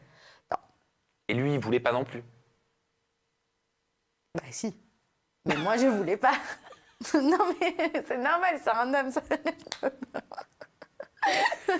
Mais c'est moi qui voulais pas. Mais c'est vrai, c'est horrible ce que je vais dire. Ouais. Et ça devrait pas, mais en même temps, c'est lui qui a joué ce jeu-là ou pas, je sais pas. Mais c'est vraiment l'étape à passer, Greg. C'était l'étape à passer dans les Marseillais. Pourquoi toutes les candidates passaient par Greg? Putain, on a l'impression que c'est la douane, quoi. On est sans langue de bois? Oui. Bah, en fait, moi, je suis arrivée dans l'aventure en me disant, bon, ils sont tous mariés, presque tous des enfants. Il y avait Julien, Paga, je crois, qui était avec Giuseppa, je sais plus, il y avait qui d'autre, et il y avait les nouveaux. Et Greg, c'est toujours quelqu'un qui m'a, je sais pas comment t'expliquer, un peu travaillé. Il me travaillait un peu le cerveau, en fait. Enfin, pardon, excusez-moi, je suis un peu malade. Il m'a, je sais pas, il me titillait, en fait, le cerveau. Et je voulais voir qui était vraiment cette personne. Et en fait, finalement, je suis sortie avec lui, je suis tombée un peu sous son charme. Je suis tombée un peu sous le charme aussi de son humour. Et puis après, en fait, je me suis rendu compte que pas du tout, en fait. C'était des vraies altercations avec Maëva? Au début, oui. Et après, non. Parce qu'après, on a arrêté de s'embrouiller. Bah oui. Tu t'entends bien avec Maëva? Ouais, quand elle a vu que je m'en foutais de Greg. Oui, c'est ça. Ouais, c'est plutôt ça, quoi. Fallait voir qu'il n'y avait pas de danger, en fait. Ouais, voilà, en fait, c'est ça. Mais moi, regarde, quand je suis arrivée dans l'aventure, même si Greg me plaisait, je me suis mise la vie à dos pendant une semaine. Et les gens, ça, ils oublient. Parce que je vois beaucoup de choses du style, oui, mais tu suis beaucoup Maëva, etc., tu sais, dans les Marseillais et tout. Ah genre, oui, il disait pas que t'étais le petit chien de Maëva? Le petit chien de Maëva. Mais moi, pendant une semaine et demie, j'avais toute la maison à dos. Et j'avais Maëva à dos tout au long de ma semaine et demie. C'était un calvaire. D'ailleurs, c'est Marois qui a dit dans une interview qu'elle estimait qu'elle avait été harcelée. Oui. Par Maëva Guénam et Greg Yega. Et Greg Yega, ouais, quand elle a fait le cross, c'est ça? Ouais. Oui, effectivement. Moi, elle me l'avait dit aussi. Tu la comprends? Alors, est-ce qu'elle a été harcelée par Maëva et Greg, ou alors elle était harcelée par les gens en diffusion? Elle parle beaucoup de Maëva. Ah, elle parle beaucoup de Oui. Maëva. Oui, je comprends, parce que après, je comprends pas forcément le mot harceler, mais je comprends où elle veut en venir, dans le sens où Maëva, c'est quelqu'un qui lâche pas l'affaire, elle va pas lâcher le morceau. T'es dans sa ligne, elle va pas te lâcher, jusqu'à que tu craques. Il y avait Anéa dans cette saison aussi, non? Oui, exact. Pardon pour le mot, mais elle a une semaine, on l'a pas vue, elle est repartie. C'est vrai? C'était tellement drôle. Je l'avais reçue à ce moment-là, en interview, elle m'avait parlé de toi. Ah ouais? Ouais. Ah, je te t'avais dit montre. quoi? Ah oui, je veux Bah, bien. je me souviens plus, mais regarde. Ah. Une grosse dispute qui a éclaté entre moi et Cynthia parce que je voyais que quand moi je parlais de Greg, je disais mais vas-y, il est perdu le mec, il va vers toi, vers lui, machin. Je sais pas, c'est trop chelou. Et Cynthia, tu sais, elle me disait ouais, c'est trop un bolos, c'est tout. Genre, elle crachait grave du sucre sur lui, tu vois. Et en fait, quand il est venu, après Greg, il est venu vers nous. Elle a dit ah, ça va, Greg, tu vas bien? Oh. Et là, alors là, j'ai tourné rouge. J'ai dit ah ouais, mais toi, t'es une. Moi, je déteste les gens comme ça. En fait, elle, je l'ai démasquée. J'ai dit ah ouais. En fait, elle dit ce que la personne veut entendre. Et là, j'ai explosé. En fait, je voulais lui sauter dessus. Mais t'avais quoi? Je lui ai jeté de l'eau dessus et tout. Je l'ai insulté dans tous les sens. C'était filmé? Ouais, c'était filmé. C'est pas Non, mais passé? ça, on peut pas passer. Non, mais c'était là, j'étais hors de moi. Donc c'est encore en lien avec Greg, quoi. Oui, alors Anéa, excuse-moi, mais elle est arrivée en fin d'aventure.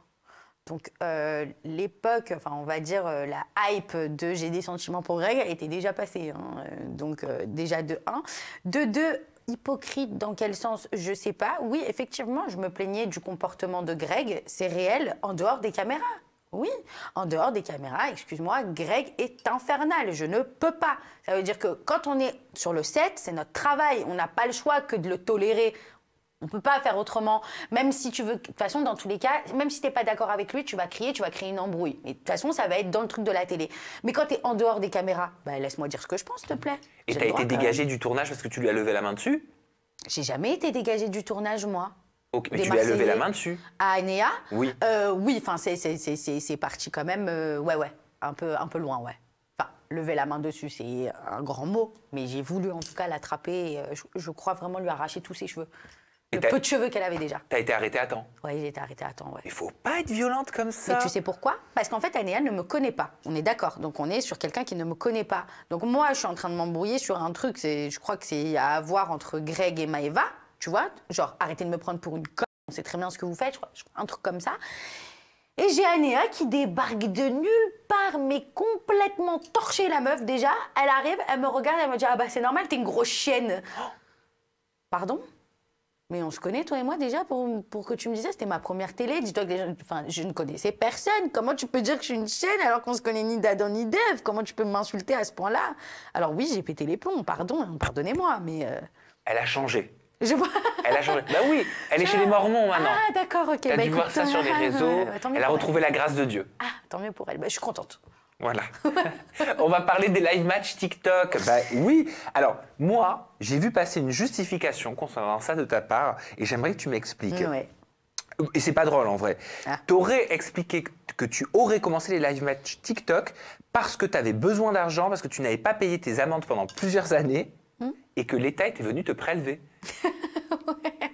Alors, oui et non. Alors, il y avait ça, c'est la réalité. Ah, je me suis dit, il fallait la trouver celle-là. Oui. Alors, c'est la réalité, mais il y a aussi autre chose. Il faut savoir que, du coup, moi, j'étais déjà en live, donc je faisais pas les live matchs. J'étais liveuse. Je faisais ça, j'ai fait ça peut-être 6 mois, voire 7 mois avant de commencer les live matchs. Donc, je me considérais comme une liveuse. Entre-temps, j'ai eu un contrôle fiscal qui est tombé. Parce que, du coup, j'étais chez Magali. Donc, Quel rapport? et ouais, en fait, on a tous eu un contrôle fiscal à cause de Magali. Du coup, vu qu'elle est tombée, tu sais, un peu dans la merde, etc. et tout, c'est nous qu'on est allé chercher par la suite. Donc, du coup, Joli cadeau. voilà, joli cadeau de Magali. Merci, hein, d'ailleurs. Et donc, du coup... Oh, tu t'entends bien avec elle?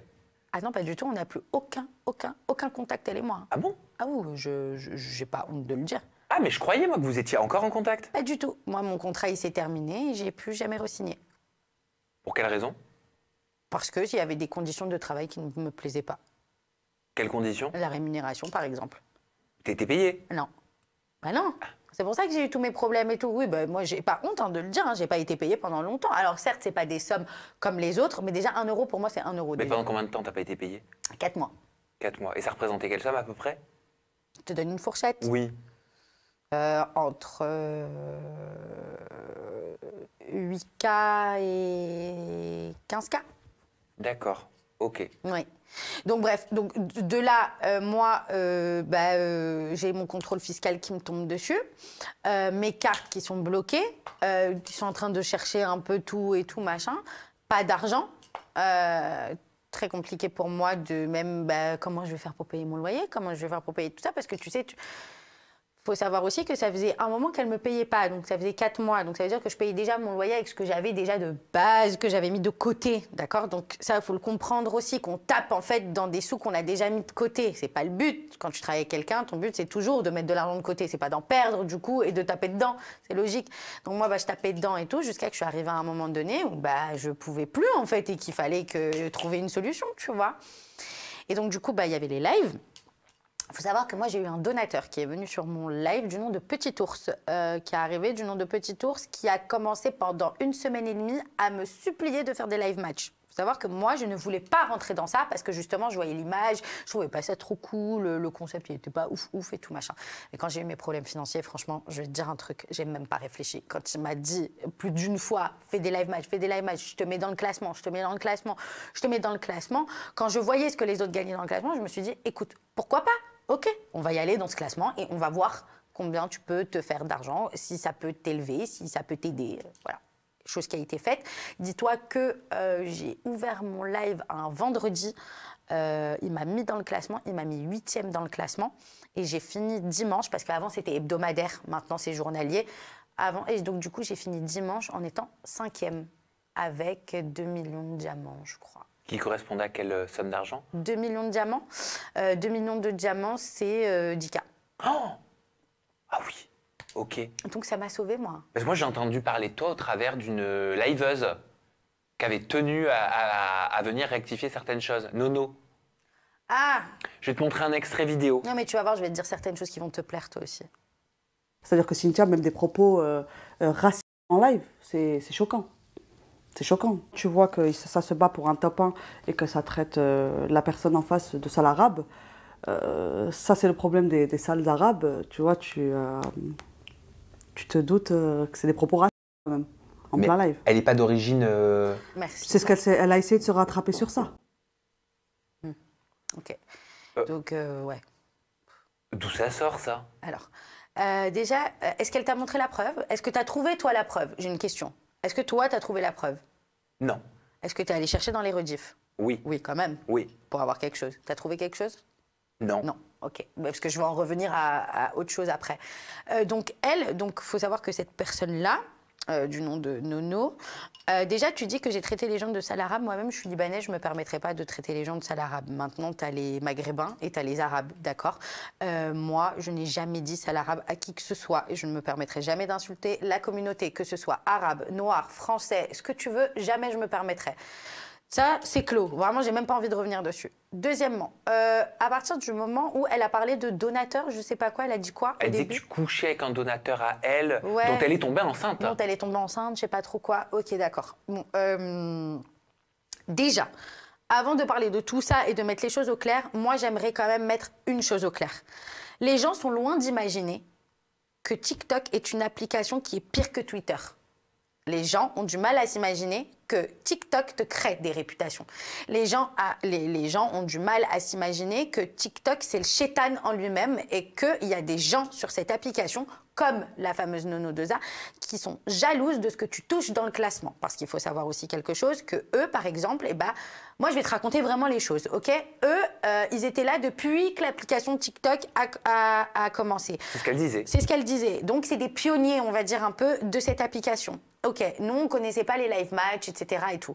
Nous sommes arrivés, ça a été Quand tu dis nous, tu parles des candidats télé-réalité. Je parle des candidats télé-réalité, des influenceurs, de tout ça. Mais plus les candidats de télé, oui, tu as raison. Du coup, qui a mis quand même la lumière sur ces live matchs et du coup, qui a ramené plus de donateurs pour certains et qui ont fait perdre pour d'autres, dont Nono 2A, qui se retrouve dans cette phase-là de « j'ai perdu des donateurs à cause d'eux ». Maintenant, excuse-moi, c'est pas à cause de nous, c'est parce que ton live, il est pété. Bref, ça, c'est mon avis. Deuxièmement, sur cette application, il faut savoir qu'il y a des gens qui se mettent d'accord pour t'éteindre. J'en ai vécu les frais. Hein. Moi, j'en ai vécu les frais pendant au moins 8 mois. Déjà, par rapport au classement, elle parle de classement. Dis-toi que ma team, a voulu me mettre dans le classement. Déjà, ils me mettaient dans le classement, dans le top 10 toutes les semaines. D'accord? Déjà. Donc, imagine combien de personnes, d'accord, mettent de l'argent, hein, parce qu'on ne va pas se mentir que ça reste de l'argent, pour mettre ton liver quand même au top du top, ok? J'ai jamais demandé de ma vie un podium, ok? Un podium, donc c'est place 1, place 2, place 3. Et après, tu as jusqu'à place 10, ok? J'ai toujours été dans le place 10, ça m'a jamais ramené des problèmes. Peut-être des fois des petits commentaires de gens jaloux, etc. Quand j'ai commencé à toucher le podium, c'est là où ça a commencé. C'est là où les critiques, elles ont commencé. C'est là où la Nono 2A s'est énervée. C'est là où il y a eu ma réputation sur TikTok. C'est là où tout s'est passé. Pourquoi? Parce que les gens n'ont pas accepté que moi, Cynthia McCool, personnalité publique, ok, je sois dans le classement. Mais, sur le podium, pardon. Et ça avait fait la même chose avec Raphaël, hein, à l'époque. Hein. Donc, moi qui suis une femme, qui est beaucoup plus facile aussi d'attaquer une femme, donc j'ai commencé mon premier podium. On a voulu me mettre top 1. À la fin de la semaine, on m'a snipé mon top, j'ai fini top 3. Il faut savoir que carrément, il y a toutes les équipes. Donc, ils avaient une équipe, allez, on va dire, tu as les rebeux sur cette application, tu as les renois sur cette application, et tu as les divers, et tu as les influenceurs. Tu as plusieurs sortes. Il faut savoir que carrément, il y avait Mourad Zizou avec moi pour le premier, il y avait un autre qui s'appelle Axel Merrill pour le deuxième, et moi j'ai fini top 3. Carrément pour te dire que la communauté, parce que, comment l'expliquer avec des bons mots, faut savoir que par exemple Mourad Zizou est un arabe, d'accord? Donc tous les arabes de cette application, et ceux qui donnent, donc les donateurs, d'accord, vont se mettre ensemble pour l'aider à être top 1. Axel Merrill, qui lui fait partie de la communauté noire, ok. Donc du coup, il a Maman Cathy, qui est une grande donatrice aussi, avec d'autres gros donateurs noirs qui, eux, veulent voir leur poulain au top 1. Tu vois, en fait, tu as plein de... C'est vraiment des teams. Hein. Ah ouais, les gens ne comprennent alors là, pas. tu m'apprends encore quelque chose. Ouais. C'est vraiment des teams. Ça veut dire que c'est des gens qui veulent te voir en haut. Ils veulent voir ton blaze en haut. Ah, c'est l'Eurovision, le truc. C'est l'Eurovision. Le truc, c'est que si toi, tu es en haut, ça veut dire que ta team, elle est en haut, donc plus de visibilité, donc plus de ci, donc plus de ça. En fait, plus de tout. C'est hyper malsain. C'est très malsain. Et c'est dévastateur. C'est très dévastateur. Mais attends, pour te dire que c'est dévastateur, jusqu'à où? Attends, moi, ça l'a été pour moi. Donc, du coup, de là, premier podium, tout le monde me snipe. Je dis rien. Je ferme ma bouche, je dis c'est le game. Ok, je viens d'arriver, je comprends. Ils veulent pas voir une personnalité publique sur le podium en top 1. Ok. Deuxième classement que je fais, donc deuxième podium que je fais plutôt. Je suis top 1 toute la semaine. Quand je te dis toute la semaine, c'est toute la putain de semaine. Ça veut dire que j'ai livé, mais je ne sais pas combien d'heures j'ai dû liver. Je ne sais pas combien de personnes sont passées sur mon live et ont mis de l'argent. Combien se sont investis derrière moi à être avec moi. Parce qu'il y a les modérateurs. Donc ceux qui gèrent ton live, qui sont tout le temps là avec toi de A à Z, qui ne te lâchent pas. Ça veut dire que si tu commences ton live à 14h et que tu le finis à 6h du matin, ils seront là. Sur ton live en train de t'aider à faire marcher ton live. Tu vois, c'est des gens qui se donnent pour toi. Donc nous, on se donne pour eux. Et nos lives, en fait, c'est notre manière de nous donner pour eux. Tu vois ce que je veux dire? Vraiment, c'est un truc donnant-donnant. Moi, j'adhère pas. Hein. Ouais, je sais que t'adhères pas. Clairement, tu le sais. Hein. Et je trouve ça hyper malsain, je trouve ça dark, je trouve ça vicieux. Eh ben, tu sais quoi? Maintenant, aujourd'hui, je suis d'accord avec toi. Chose que, par exemple, il y a 6 mois, je t'aurais dit non, je suis pas d'accord. Mais là, aujourd'hui, oui, je suis totalement d'accord. Mais même toi, ça a dû te mettre dans un engrenage, dans un truc, tu devais plus avoir de vie. Ta vie, elle devait être complètement dans des pièces de monnaie, dans des trucs. Moi, c'était les lives, ma vie. Il n'y avait plus rien. Mais j'avais pas de vie. Pendant 1 an et demi, j'avais pas de vie. Je ne sortais pas, je ne faisais rien, je ne parlais plus avec personne. Ma vie, c'était les lives, c'était la lumière blanche. C'était vraiment... C'est une addiction. Ouais, c'est devenu une addiction finalement. Enfin, une addiction, oui et non. Parce que, tu vois, par exemple, c'est pas une addiction, c'est plus en fait, comme je te l'ai dit tout à l'heure, un donnant-donnant.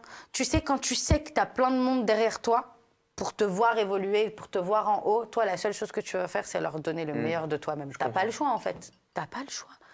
Et bref, donc pour revenir à ce que je te disais, pourquoi ça crée des réputations et tout, pour en finir, Donc là, j'ai fait mon deuxième podium. Dans mon deuxième podium, on a attendu la dernière minute, les 5 dernières minutes. Et moi, je voyais, j'ai un donateur à moi qui s'appelle Max, qui est mon ami aujourd'hui. Je ne l'ai jamais vu, cette personne. Pour toutes les personnes qui disent que je couche avec mes donateurs, je n'ai jamais vu mes donateurs de ma vie, à part celui dont elle parle, et ça, on reviendra dessus. C'est juste que je vois tellement ces gens qui se sont tellement investis pour moi tout au long de cette semaine, surtout ce Max-là qui a mis je ne sais pas combien de milliers d'euros pendant cette semaine, qui rêvait juste que je sois top 1 parce que c'était moi ce que je voulais. Il a voulu me le donner. Et quand je vois que tu as des gens juste par jalousie, par haine, qui sont capables de mettre carrément 30 000 euros de plus que toi dans un podium déjà à 80 000 euros pour être top 1, mais t'es malade. Mais pourquoi ? Pour me tuer moi, juste pour pas me voir moi sur le top 1. Mais vous êtes des tarés en fait. Et vraiment, là c'est vraiment parti en cacahuète à ce moment-là. Et encore un autre podium où j'ai voulu finir top 1. Ils m'ont fait la même chose toute la semaine top 1, toute la semaine, jusqu'à la fin où bam, je me fais prendre mon top 1 et je finis top 2 avec le même nombre de diamants.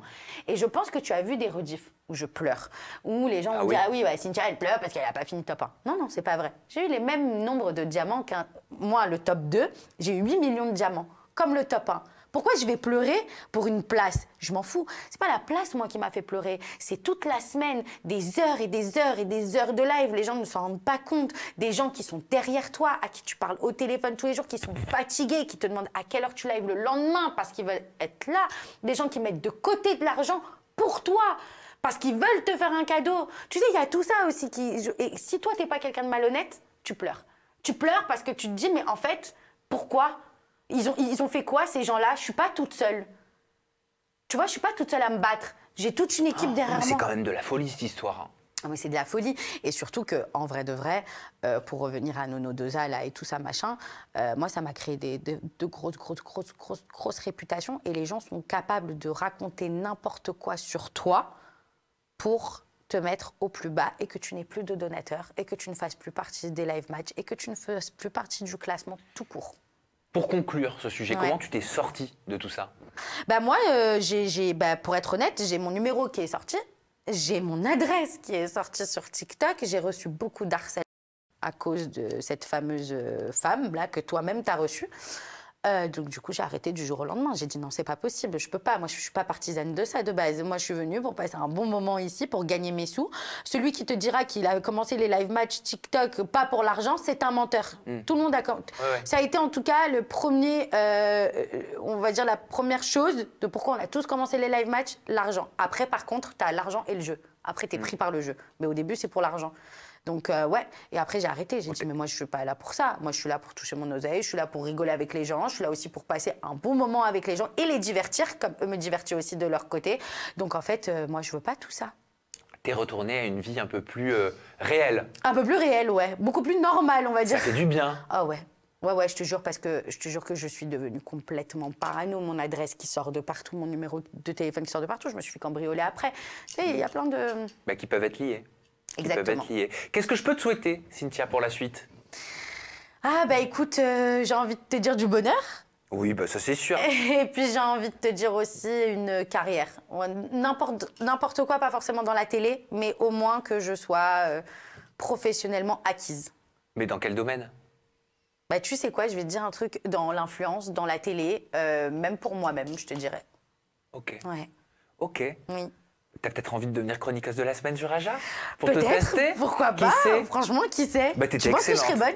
Franchement, t'étais excellente. L'invitation est lancée. Ok. Mais pas en invité cette fois. Si tu veux tenter chroniqueuse de la semaine, c'est avec plaisir. Ok, génial alors. On te retrouve sur tes réseaux sociaux, Cynthia. Ton compte Instagram, c'est ayam-tia, T-H-I-A-A-A. Ton compte TikTok, c'est ayam-tia. C'est la même chose avec 3 A. Oui. Ton compte Snap, c'est cynthia.macoul, M-A-K-H-O-U-L. Exact. Cynthia, on continue de te suivre dans la Villa des Cœurs Brisés, saison 9 sur TFX. Oui. Merci pour cette très longue interview qu'on a passée, mais j'adore. Il y a tellement de choses à dire. Ouais. Je t'ai même pas parlé de la DGCCRF. Et encore, on aurait pu parler d'autres choses. Mais oui, mais j'ai pas fini. On fera la prochaine fois. Avec plaisir. Merci de nous avoir suivis. Merci à toi, on se retrouve très bientôt avec une nouvelle personnalité, toujours des confidences en toute intimité. Prenez bien soin de vous. Bye bye. Bisous.